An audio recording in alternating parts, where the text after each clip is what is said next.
Allez, Boker Tov, messieurs. Omer Aravda, sache, qui madrigot à tchouva à kol et fiotse mayagon. En fait, on va voir, donc on a vu l'importance de la seule inquiétude qu'il faut avoir. Hier, on a vu la seule inquiétude qu'il faut avoir, la bonne inquiétude qu'il faut avoir, c'est être inquiet par rapport à sa voie d'attaché, par rapport à sa relation avec Akadosh Baruch Hu. C'est la seule inquiétude qu'il faut avoir. Tout le reste, c'est de la blague. Et il dit ici le Rav, en fonction de la peine que l'on a d'avoir transgressé la parole d'Hachem,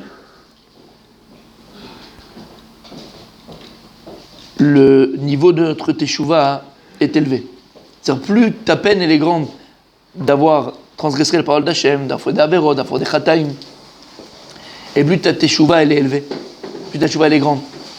Bah oui, parce que plus tu vas regretter ce que tu as fait de mal, plus tu as conscience que ce que tu as fait est mal. Et donc plus ton repentir il est grand. Mais si tu minimises ce que tu as fait, alors tu sais que c'est pas bien, mais tu le minimises, ta teshuva, ta teshuva elle sera en parallèle.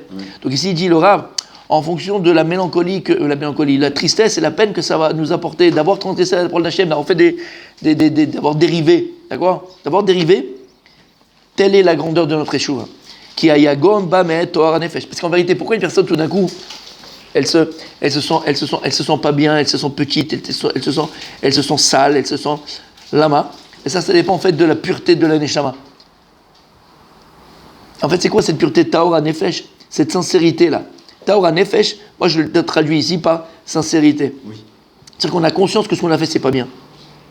Et d'ailleurs, il y a un Rav Dessler extraordinaire, mamash,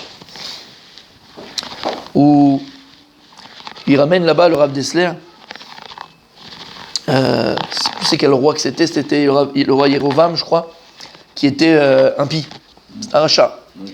Et là-bas, surtout quand tu vois cette contradiction, et là-bas, il ramène que, bon, il a mis Avodah Zara dans le Beth Amikdash, qui a fait des avérotes très très graves. Il a amené le Ham Israël à fauter envers Hachem d'ailleurs. Il a écrit là-bas que lorsque le prophète essaye de le raisonner, il a écrit là-bas qu'il va tendre sa main pour aller frapper tuer le prophète. Il a écrit qu'Akadosh voulait faire un S, sa main est devenue argile, dure. Hachem, il a paralysé sa main. Pour pas qu'il touche au prophète d'Hachem, prophète de Dieu. Il va dire au prophète, il a dit, prie ton Dieu pour qu'il me guérisse, pour qu'il guérisse ma main. Et là, il dit à Dessert, on a, dans cet épisode-là, l'exemple même de la contradiction. D'un côté, tu as en face de toi quelqu'un qui te raisonne, qui te montre le vrai, qui te montre le bien, qui te montre que tu fais ce que tu fais, c'est pas bien.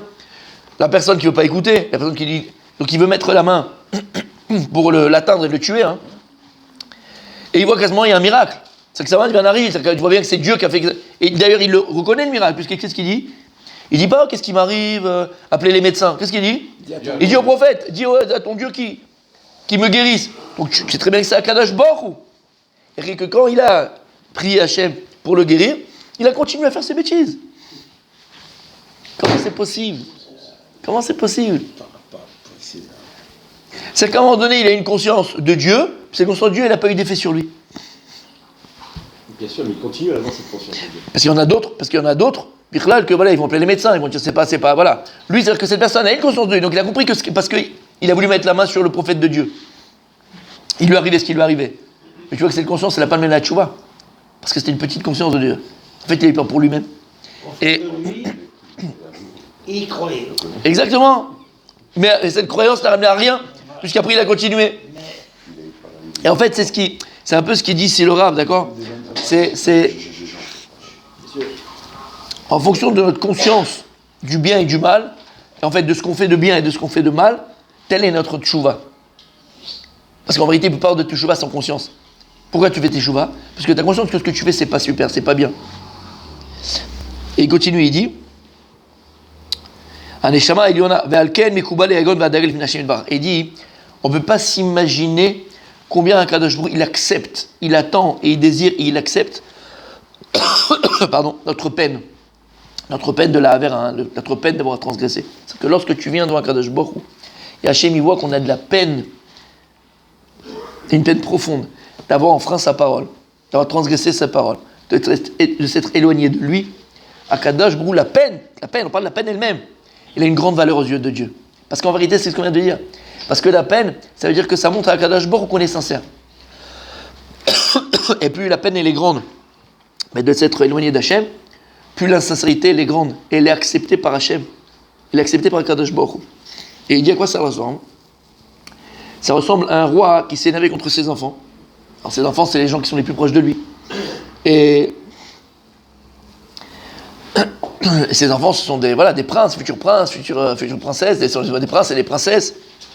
Et il dit, voilà que le papa, le roi, aura plus de chances de gracier ses propres enfants, d'avoir plus pitié pour ses propres enfants, que si c'était des étrangers qui s'étaient rebellés contre lui. Il dit la reine, Yachmol Hashem Baruch Hu, Ala Neshama Shimitzareh Doryat Al Chatoter. C'est pour ça qu'Akadosh Baruch Hu, Behemet, il gracie, et il a la compassion pour une âme qui est peinée.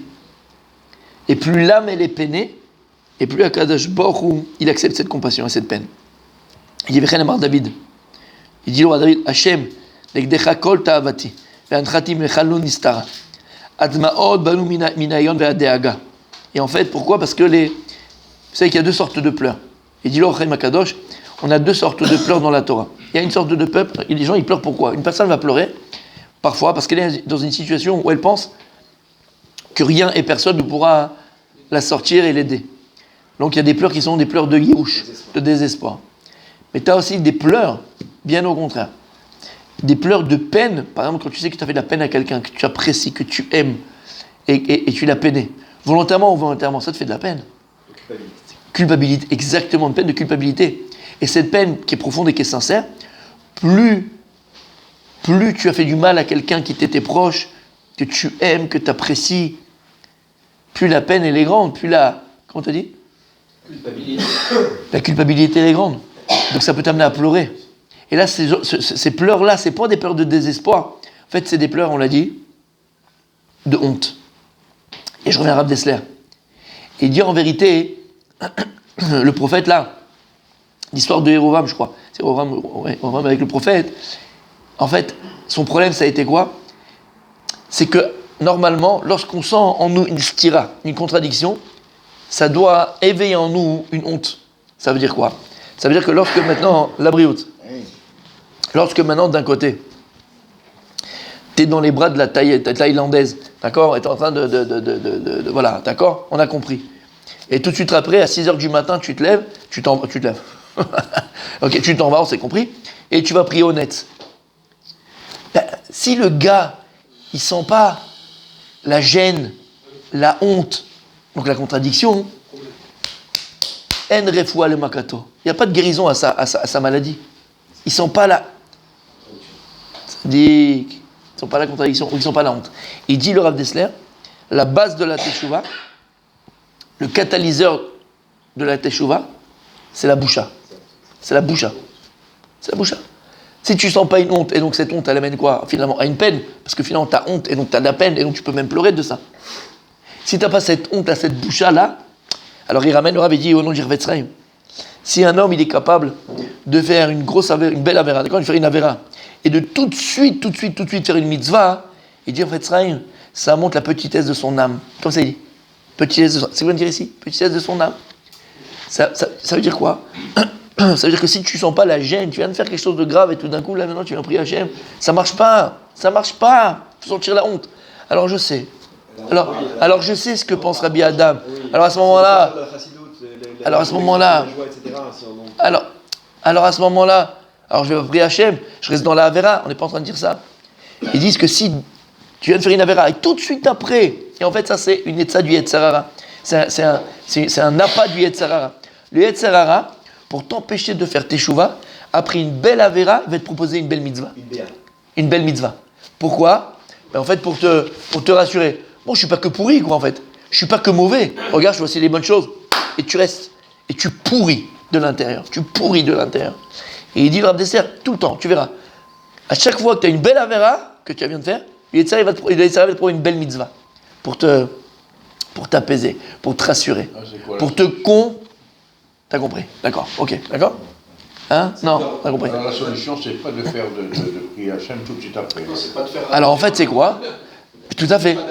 Écoute bien. Non, mais si quelqu'un fait une avéra, exactement. Comment tu peux te permettre d'aller? C'est que tu t'arrêtes, tu réfléchis à ce que tu viens de faire. Et tu fais. Exactement. Mais tu réfléchis sur toi, ce que tu viens de faire. Ça veut dire aussi que vous avez quelque chose qui fait que, en fait, parfois il y a des personnes, elles ont des hontes par rapport aux hommes. Il faut qu'ils aient cette notion d'avoir la honte par rapport à Hachem. Par rapport à Hachem, exactement. C'est ça, voilà. Est-ce que tu dis Féméod? On va bientôt t'appeler Rabbi Ochanan Ben Zakkai. Rabbi Ochanan, quand il est niftar, tous ces talmidim sont venus le voir. Vous connaissez la Gemara dans cette brachot Yud Dalet, si je ne me trompe pas. Yud Dalet, la Gemara, elle dit là-bas magnifique. Lorsque Rabbi Ochanan était sur son lit de mort, ils sont venus ces talmidim. Ils lui ont dit Rabbi, tevarechenu, fais-nous une bracha avant de partir. Parce que là, à ce moment-là, la bracha elle est chal, la bracha elle est très forte. L'âme, il n'y a plus de corps, il n'y a que l'âme pratiquement. Le corps, c'est fini, bientôt il s'en va. Donc il n'y a que l'âme, c'est très puissant. C'est à ce moment-là, entre parenthèses, que Rabbi Shimon Bar Yochai, il a dévoilé des secrets énormes. Juste avant, c'est pour ça qu'on fait du feu. Pourquoi on fait du feu à l'Akba Omer? Parce qu'en vérité, il y a eu un esh, il y a un feu. Quand son âme est sortie de son corps, il y a eu un feu qui a jailli, un feu spirituel. Et là, il a dévoilé des choses extraordinaires. Il n'y avait plus le corps, il n'y avait que l'âme. Bref. Et. Qu'est-ce que je disais? Yochanan Ben Zakkai. Exactement. Cet ami, on dit Rabbi, Rabbeinu, tevarechenu, fais-nous une bracha. Et qu'est-ce qu'il leur a dit? Il leur a dit que vous ayez peur de Dieu comme vous ayez peur des hommes. Ils ont dit Atkan, c'est ça ta bracha? Il a dit Ve'alvai. Ve'alvai. Ve'alvai. Parce qu'en fait, si on a ça, on a tout. Ça s'appelle Yirat Shamayim. Shiviti Hashem Ledegitamid. Shiviti Hashem Ledegitamid. C'est pas Shiviti Hashem Ledegitamid quand tu le vois écrit à la synagogue et que tout le monde te regarde. C'est quand tu es tout seul chez toi. Quand tu es tout seul en vacances. Quand tu es tout seul sur le bateau. Quand tu es tout seul dans l'avion. Quand tu es tout seul à l'hôtel. Quand tu es tout seul au ski. Quand tu es tout seul dans ta hutte. Shiviti Hashem Ledegitamid. Qui veut dire Et il dit le Rav. traduction. Shiviti Hashem. Dieu est toujours, se tient toujours devant moi. Dieu se tient toujours devant moi.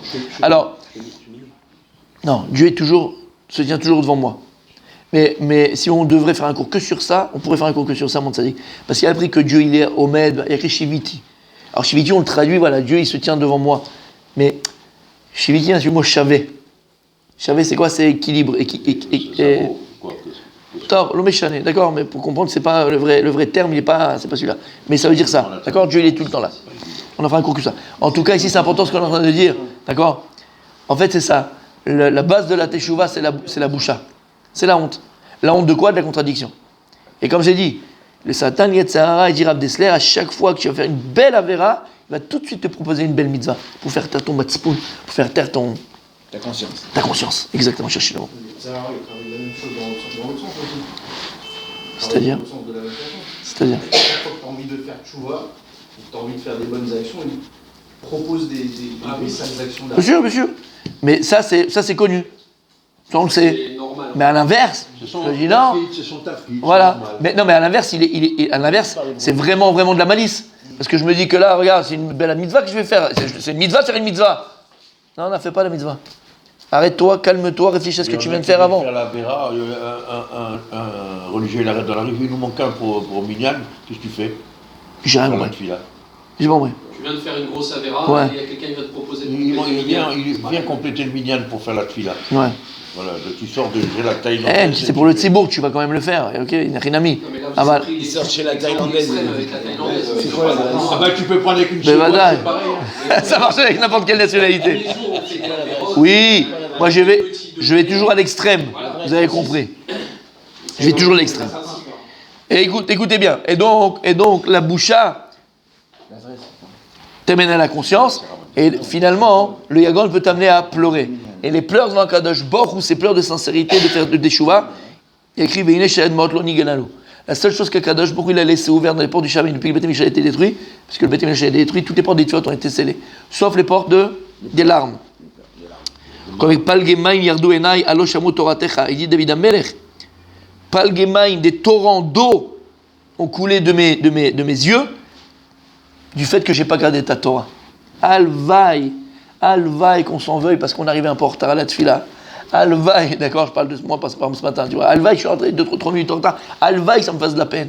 Alvaï que j'ai pas pu rester au chiour jusqu'à la fin parce que alvaï que ça me fasse de la peine. Alvaï que je verse des larmes sur ça. Et pas parce que Paris elle a perdu ou Marseille elle a gagné ou la France elle est éliminée ou ch'touillotte. Sur ça il y a des larmes à verser, pas sur le reste. Ortiv kavoni agi deday mechatati. Olala mikach yagon bilvo el ma she'avar veidag al atid. Donc maintenant c'est ça l'expérience. L'expérience fait que voilà, tu gardes cette peine de ce que tu as fait avant et aussi entre guillemets tu restes sur le qui-vive par rapport au futur. Parce qu'il n'y a pas de... Comment on appelle ça? Il n'y a pas de vaccin. Il n'y a pas de vaccin contre le Yetzirara. Il n'y a pas de vaccin contre le Yetzirara. Le Yetzirara, c'est comme un... C'est comme un... C'est comme un virus. Il mute. Tu vas faire un vaccin, hop, il a muté, de toute façon, ce ne serait pas pour celui-là. Il mute tout le temps. Donc il faut toujours être sur le qui-vive et changer d'arme. Veira tamid shema lo ishlim chok hatshuva. Et donc te dire vraiment t'es pas arrivé au bout de ta tchouva. Orti vachrei adam mefached tamid. Heureux l'homme qui a toujours peur. Alors on a parlé, la peur elle est mauvaise, la peur faut l'enlever, faut pas bon. C'est quoi mefached ici? C'est un pahad, c'est quoi pahad? Et litrof. Pahad, litrof. Quand tu es devant une porte, d'accord, c'est poussé. Pourquoi? Il y a une peur qui te fige et tu as une peur qui te pousse. Qui te pousse à quoi? À être meilleur. Les trophes en hébreu, c'est de pahad. Pahad, c'est pareil. D'accord? J'ai parlé il n'y a pas longtemps avec un futur pilote de ligne, Bezrat Hashem, pour lui. D'accord? Il lui reste 3 mois pour devenir pilote de ligne Mamash, parce qu'il a tous les. Bon, bref. Et moi, je vous dis, j'adore l'aviation. Ouais, et en parlant avec lui, et lui, il m'a dit, je ne sais plus de quoi on parlait par rapport aux avions, bon, bref, pas si longtemps que ça. Et il m'a dit, de toute façon, ils leur ont montré, ils ont fait une expérience. Avec des pilotes, avec des stewards, avec des hôtesses, avec des passagers, tout ça, ok? Ils ont fait une expérience quand ils montent dans l'avion. Ils avaient tous des trucs pour le cœur là, pour voir des électrocardiogrammes, d'accord?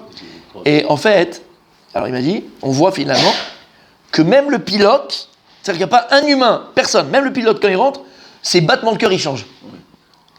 T'entends? Oui. J'ai connu ça. Ça veut dire quoi? C'est pourquoi les battements? Il y a une appréhension, il y a une petite peur, il y a une petite crainte. Mais en fait, l'appréhension d'un pilote, ou la crainte d'un pilote, ou la pahad d'un pilote, c'est pas une pahad qu'il a peur, évidemment, il est dedans. En fait, c'est une pahad qui le pousse à être meilleur. Parce qu'il a la conscience d'une responsabilité. Il a 400 passagers derrière, mon pote. Faut pas qu'il s'endorme au volant, lui. Faut pas qu'il ait bu avant, faut pas qu'il ait fait le malin, faut pas qu'il ait, faut qu'il ait les yeux en dessous les trucs, faut pas qu'il ait fait la fête la veille. Il a 400 personnes derrière. Donc tu vois que n'importe qui, en fait, et ça le parade qu'on parle. Cette parade qui en fait, c'est une peur positive qui te responsabilise. Quand il y a des gens qui te disent le mariage ça me fait peur, mais c'est très bien. Le mariage ça me fait peur. D'accord? Des jeunes qui disent ouais mais le mariage ça me fait peur. Un garçon me dit le mariage ça fait peur. C'est très bien que ça te fasse peur. Alors si ça te fait peur, parce que tu ne veux plus avoir les copains, tu ne vas plus avoir les copines, tu ne veux plus sortir, tu n'es plus libre, d'accord? C'est pas saoul, vas-y, va, jette ça à la poubelle. Mais si ça te fait peur, parce que tu as conscience, exactement, tu as conscience que c'est maintenant une responsabilité, c'est très bien. Il faut que la doser la peur, faut pas non plus que ce soit, d'accord? Mais c'est très bien, ça stimule, bien sûr, ça responsabilise. Et il dit comme ça, Afilou, Imaya Arshav Zakai Tzadik Gamur, Ira Leolam Shma Yabochet Leyado, comme il y a écrit, Al Tamil Batzmecha Yom Motra, ne crois pas en toi jusqu'à le jour de ta mort. C'est ça qu'il faut craindre. Ne crois pas en toi que tu es un tzaddik alors tu seras tzaddik toute ta vie. On a vu les tzaddikim qui sont tombés à la fin de leur vie, ils sont tout perdus à la fin de leur vie. Yochanan Kohen Gadol, tout perdu à la fin de leur vie. Ils ont flanché à la fin de leur vie. C'est ça la déhaga, la responsabilité, de savoir d'être toujours celui qui vive. Toujours celui qui vive. Et surtout, la plus grosse erreur, Béhémet que c'est vrai, la plus grosse erreur, de se dire bon ça c'est bon, là je suis, comme je dis, je suis vacciné. Sur ça je suis vacciné. En d'avoir casé. Et de manière que tu es monté très haut, tu peux descendre très bas. En d'avoir casé. On est vacciné sur rien. Voilà, on est vacciné sur rien. Sur rien. Tu peux pas dire ça, moi ça n'arrivera pas, moi sur ça je tomberai pas, ça sur haine. Et d'ailleurs celui qui le dit en général, c'est mauvais signe. C'est mauvais signe.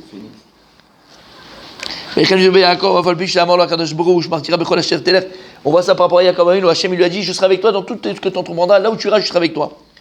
Et Aresh Maïgro Machet, on voit qu'il a eu peur quand il a vu ça, il a eu peur. Lama, c'est peut-être qu'entre-temps j'ai fait un péché, peut-être entre-temps je me suis égaré. Et à cause de ça, la Avtacha d'Hachem, l'assurance de Dieu, elle ne va pas se réaliser, pas parce que Dieu, parce que moi je suis plus le même homme. J'avais chaque en blanc. Et Aresh Maïgro Machet, V'chen Amar David, Loulé, Mantilirot Betuv Hachem Beretz Chaim, Men David Amelech, il espérait voir Behemet, le monde futur. Comment toi, David Amelech, t'as peur de quoi? T'as peur? Monsieur? Peut-être que j'ai fait quelque chose qu'il ne fallait pas. Peut-être que j'ai vexé quelqu'un qu'il ne fallait pas. Peut-être que ça va bloquer. אף על פי שהיה יודע שהיה חסיד גמור, שמע יגרום החטא שלא יבוא לנועם הצדיקים. ולעולם ידאג שמע אין עבודתו מקובלת לפני המקום ברוך הוא. שמע הוא מאותם שנאמר עליהם מי ביקש זאת מידכם, רמוס חצריי. וואו, c'est trop dur, moi je peux plus. Ah, c'est dur. Dis, tu dois te dire vraiment, est-ce qu'Hachem il est content de ta voix Hachem, est-ce qu'il est content de ta tefila, est-ce qu'il est content de ta Torah? Peut-être que tu veux passer. Non, parce qu'on a fait la simcha avant, mais ça il faut l'avoir aussi. Parce que si t'es que simcha et tout est beau et tout est gentil, tu fais le mec qui est en train de sauter dans la rue avec ta kippa blanche, ça veut rien dire non plus. Donc il faut les deux. C'est ça qu'on dit shiviti, faut être chavé, faut être équilibré. Hein? Une simcha trop enfantine. Non, pas équilibrée, enfantine. Et, excuse-moi, on peut être mes simcha bête. Sans équilibre. Bête, pour avoir une joie, pas équilibrée. Pareil ici. Si t'es que dans le yagon, t'es que dans la peur, t'es que dans l'angoisse, c'est mauvais. Mais ça fait partie. Ce tourment-là qu'on doit avoir de l'âme, Oui. il doit s'exprimer à travers un visage joyeux. Et Tout à fait. Ça enlève rien à ton visage joyeux, impression. C'est quelque chose de plus, quelque chose d'intérieur. En fait, ça te responsabilise. C'est comme le pilote d'avion. Il est hyper content de faire ce qu'il fait, il est hyper content d'avoir son bolide. Mais il fait attention, ça le responsabilise. À l'intérieur, il est sérieux. Ben, c'est pareil. Et ben, c'est pareil. De se dire, peut-être que Kadosh Baruch Hu, la vodatem que je fais, c'est pas celle-là que Dieu il attend. Donc se remettre en question, être capable de renouveler en Savodat Hashem. Parce que sinon, après 20 ans, tu as des toiles d'araignée. Voilà. Alken, Yosif Ometz. Il dit, c'est pour ça que tous les jours, tout le temps, il faut se remplir de courage. De courage. Parce que quand tu vois la montagne, tu te dis, allez, ça, je suis arrivé à mon port. Non, continue, monte. Il faut du courage. Il y a un chacham qui a vu une fois une personne qui était inquiète. Amarlo, il a dit, Im dagatra l'olamazeh, im et Hashem itale dagatra. Il lui dit, si maintenant ton inquiétude elle est sur le monde matériel dans lequel on est, que Dieu il apaise ton inquiétude. Et il lui a dit, Im dagatra l'olamaba, yosif Hashem baruchu dagal dagatecha. Mais si maintenant toi ta daga, ton inquiétude est par rapport à ton lamaba, que Dieu il te rajoute de l'inquiétude pour que tu sois toujours prêt, Bezrat Hashem, et sur le qui-vive.